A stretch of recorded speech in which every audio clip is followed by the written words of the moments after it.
Hello, hello, and welcome back to Temptations Ballad. We're still doing the thing, you know.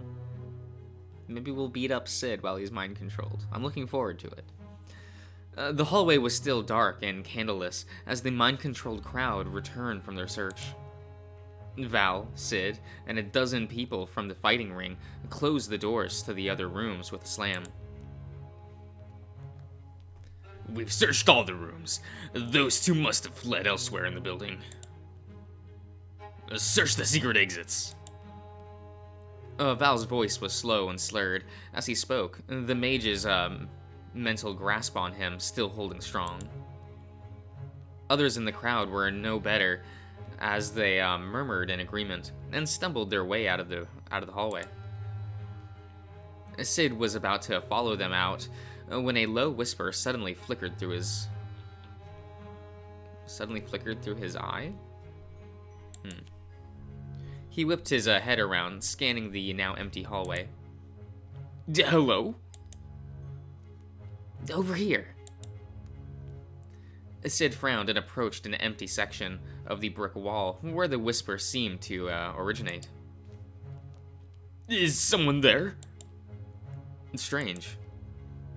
Did he truly hear someone speaking, or were his senses messing with him?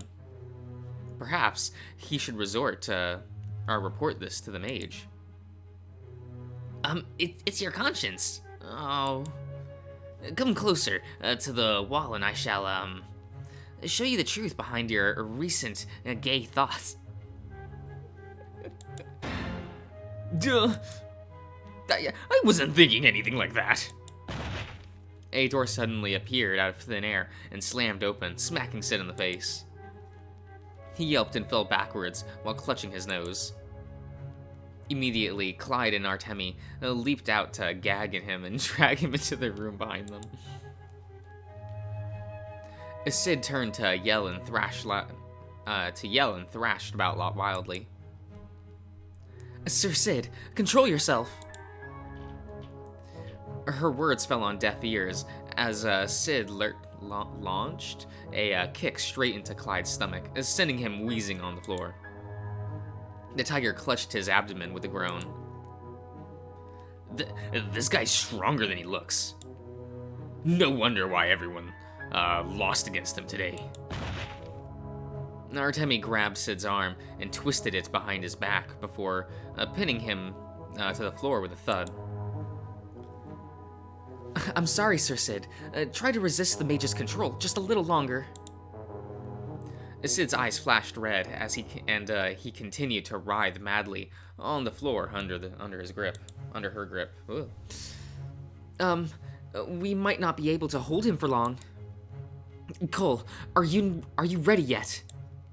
Behind them, Cole patted his pocket hastily. Yep. Look, looks like I got everything I need. All right, you two, hang tight for a bit. It's time for me to make my move. Cole dashed past the three wrestling on the floor with a wink. If you hear me scream, come to the main room immediately. I'd prefer not to stay not dead. Cole groaned as he struggled to... Clyde groaned as he struggled to pin a struggling Sid's legs down. Just hurry up. Okay. The cloaked figure grumbled with increasing frustration. The crowds of mind-controlled people slowly returned to their fighting ring, each of them empty-handed. The mage gritted their teeth anxiously as they gripped the one ruby they managed to snag from Val earlier. Damn these stupid peasants! I need those accursed rubies. It's bad enough that the black market tiger already lost the other two. And suddenly, a tall figure with red eyes leapt into the room with a triumphant grin. A mind-controlled Sid raced across the room with his hands outstretched. Master, I found the ruby you seek.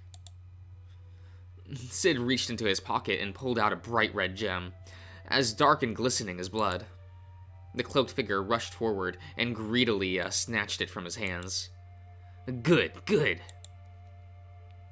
It seems you lot aren't completely useless after all. The cloaked figure immediately examined the ruby closely. The gem's sharp suddenly shine simmered like wisps of heat on a summer day. The illusion of the ruby abruptly melted away and revealed a fully charged arcane crystal, shuddering into their hand instead. What? What is the meaning of this? The charged arcane crystal glowed brighter and suddenly exploded with Artemi's dispel magic in a flash of hot white. The mage was knocked backwards in the blast with a sudden shout. As they fell, the mage felt their grip on the minds of the crowd dissipating. Everyone in the room suddenly hunched over, clutching their heads and groaning as though they were suffering a painful hangover. The sinister red glow from their eyes slowly vanished as the crowd regained their senses. The mage picked themselves off the ground in a panic scramble. How in the world? Ha! I can't believe you fell for such a cheap trick. Impossible. Those red eyes. You should still be under my control. The tall badger's body suddenly glowed softly before fading away in a flash of white mist. The fog dissipated to reveal Cole standing over the mage with a smug grin. Disguise self is a pretty nifty spell, eh? You. Uh-oh. Cole yelped as the figure leaped and tackled him to the floor. The two of them writhed and struggled on the ground as the figure attempted to wrestle the remaining ruby out of Cole's pocket. Cole did his best to kick the mage off of him, but his scrawny legs did little to deter them. Yeah. Hey, you can at least buy me dinner before sticking your hands in my pants. Enough of this nonsense. Give me the goddamn ruby. Artemi, Clyde, and a freshly reawakened Sid rushed into the room. Cole? Boss? Are you alright? On the edge of the ring, Val picked himself off the ground with dazed eyes. The rest of the crowd were also slowly regaining their wits. Each of them turned towards the cloaked mage, fighting Cole on the floor with pure indignation and fury in their eyes. The cloaked figure looked up from fighting Cole on the stone floor to see a wall of angry people approaching them and cracking their knuckles and baring their teeth. Hey, let my boss go! Your time is up, little mage. Oh, was that? No, okay. Our fighting ring doesn't take kindly to troublemakers.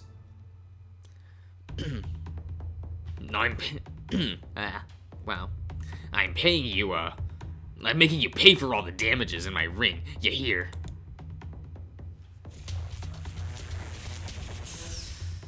A sharp crackling ignites the air along with the acrid smell of lightning.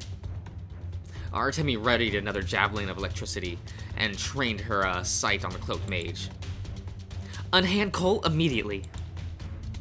I shall show no mercy to those who dare harm the innocent civilians of Axia.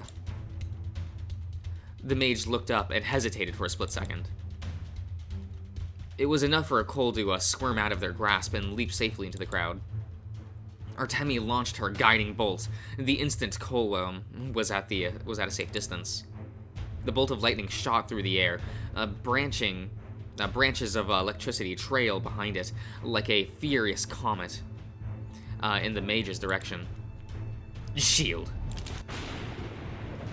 An arcane wall solidified in the air in a flash. Artemi's javelin instantly dispersed into sparks of light the moment it made contact with the shield, leaving the mage behind it untouched. The cloaked figure hissed with increasing frustration at the crowd suddenly surrounding them. You fools are interfering with matters you cannot dream of comprehending. Now give me the ruby. Artemia snarled and drew her sword. How dare you? You dare put the lives of innocent people in danger for a piece of jewelry? Are you serious? Her voice rasped and barely controlled fury. You understand nothing. The cloaked figure raised their hand, a sinister magic weaving between their fingertips. Conjure elemental. The bricks of stone of the building suddenly began shuddering violently.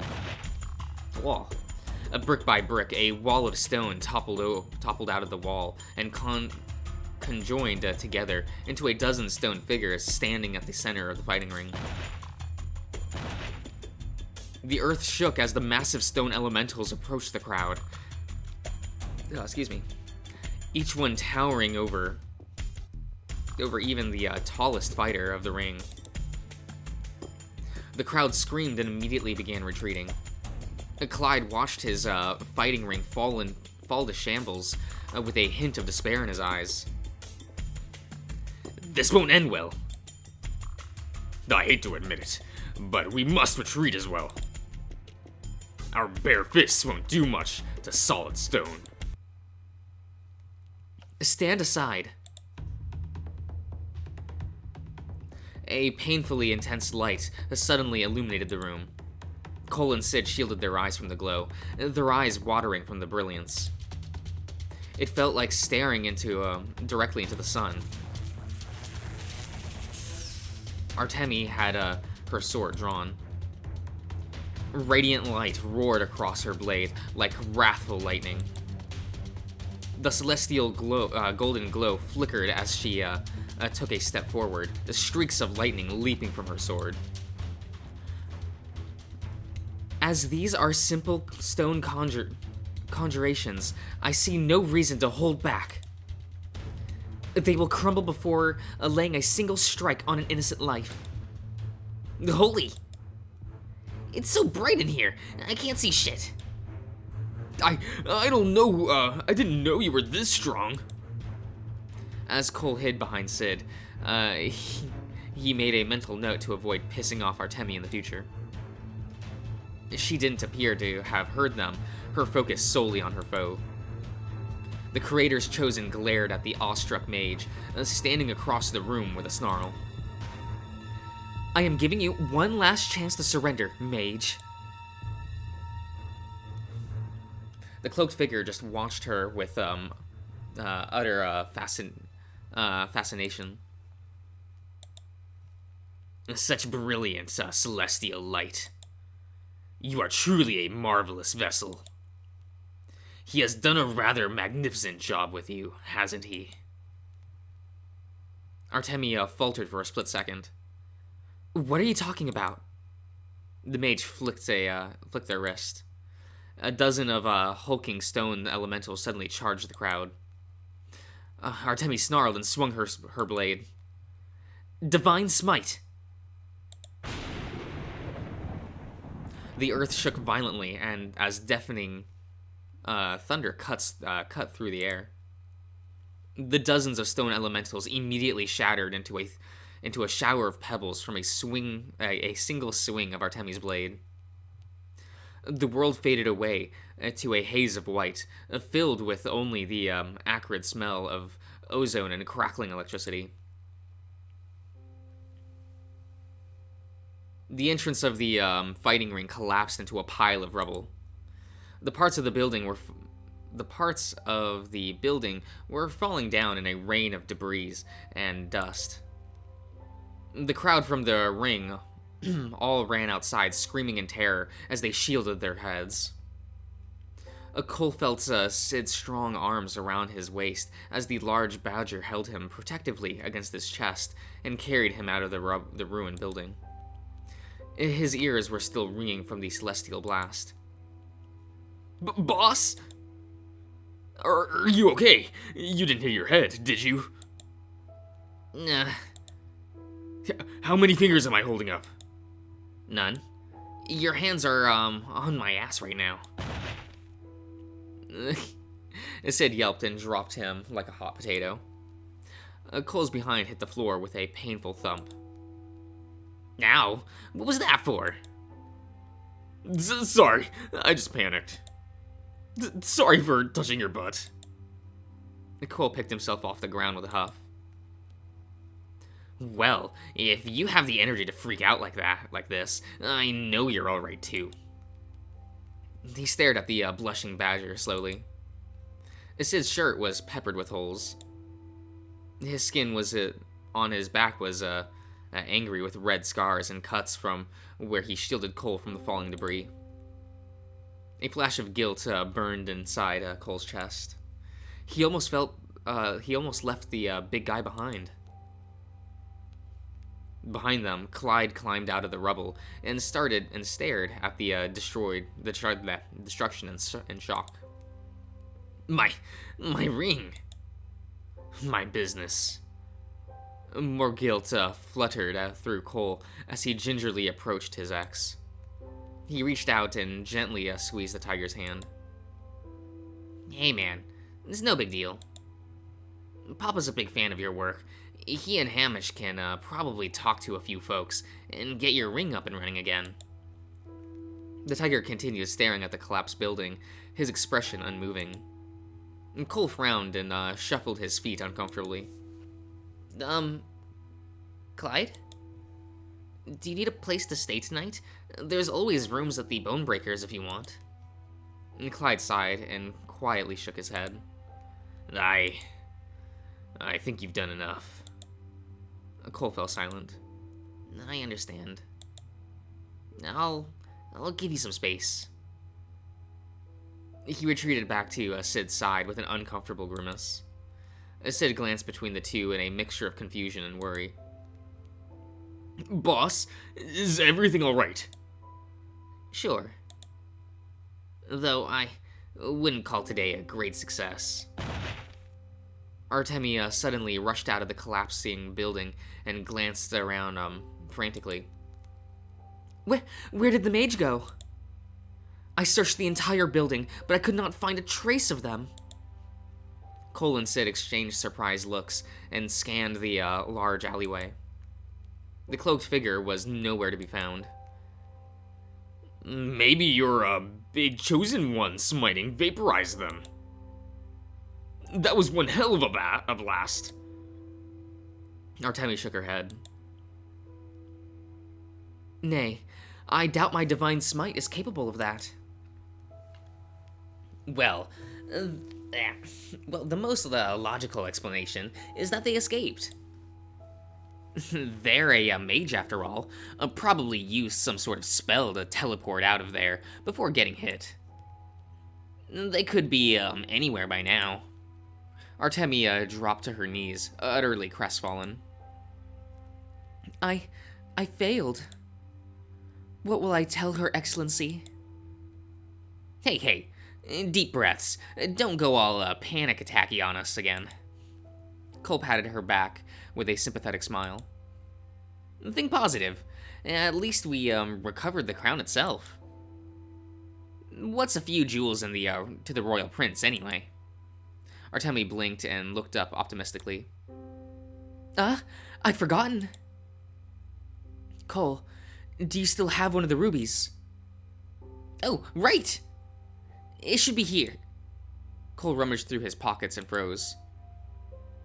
Uh-oh. He grimaced and gave Artemia a sheepish shrug. I don't have it. That mage must have grabbed it out of my pocket while we were tussling on the floor. The hopeful glint in Artemia's eyes instantly vanished. She buried her face in her hands, a head hung low in shame. My first day outside the church district has been an utter disaster. Her Excellency was right. I'm ashamed of a chosen one. That said sham, didn't it? Damn it. Oh well. Hey now, don't beat yourself up too much. I mean, sure, you lost a few gems and collapsed the front of a building. But you saved the lives of everyone here. This place was an illegal operation anyway. More importantly, you and the boss saved me. That mind-controlled spell felt awful. I'm glad I got my wits about me again. I owe the two of you big time. Cole looked away guiltily. Artemi caught sight of his expression, but stayed silent. I am glad you are safe, Sir Sid. Sid flashed her an enthusiastic grin. I can't believe I got rescued by the Creator's Chosen on my first day of work. Wait till Mom hears about this. It's amazing I got to meet you today. Artemi watched Sid's giddy laughter with a soft, tired smile. You are too kind. I envy your optimism, Sir Sid. Now, speaking of good things, let's talk about your pay for today, shall we? Hey, it's your first day of work as an adventurer. And the best part of adventuring is getting paid. Cole opened up his small coin sack, stuffed to the brim with gambling money and the recovered obsidian crown. Here's your crown, Knighty. Cole turned towards Sid as he continued digging through his pouch. And for you, here's an even split of winnings from the fighting ring. Not bad for a hard day's work, eh? Sid watched, stupefied, as Cole poured a large pile of coins into his hand. This was more than his family made in a week. Maybe he'll be able to take his parents on vacation, or at the very least, give his mom a break from work. He finally did something worthwhile.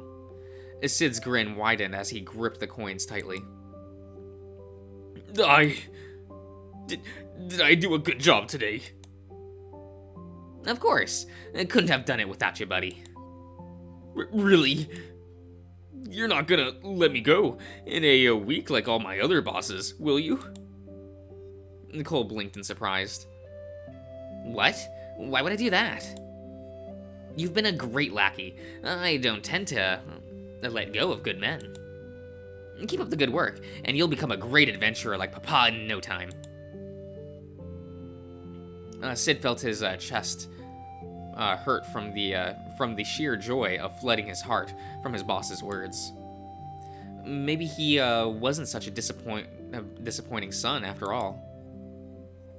He let out a hearty laugh and swept Cole off his feet in a smothering hug. Thank you so much for taking care of me, boss. I promise you won't regret it. Hey, let me down, you big oaf. We haven't gotten to the point where we exchange casual hugs yet. Sid's voice suddenly cracked and stumbled as he held Cole close. Cole glanced up and froze. No, don't give me that. I can't deal with people crying. Sid laughed again and wiped away the happy tears with his arm. Sorry for getting all sappy.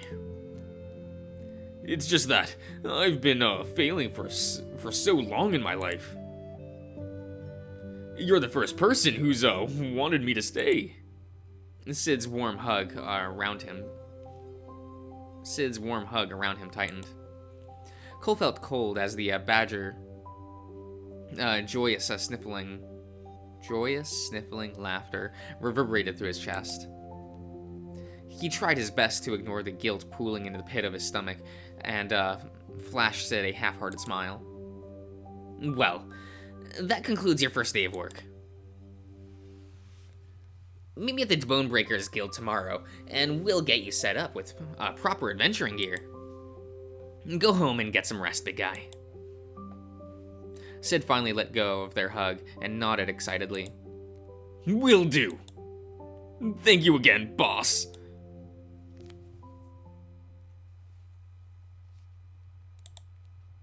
Cole turned towards Artemi, Artemi's sullen figure, quietly. Oh, and you get a share of the winnings today too, of course. For me? Yeah, we couldn't have gotten out of this mess without you, after all.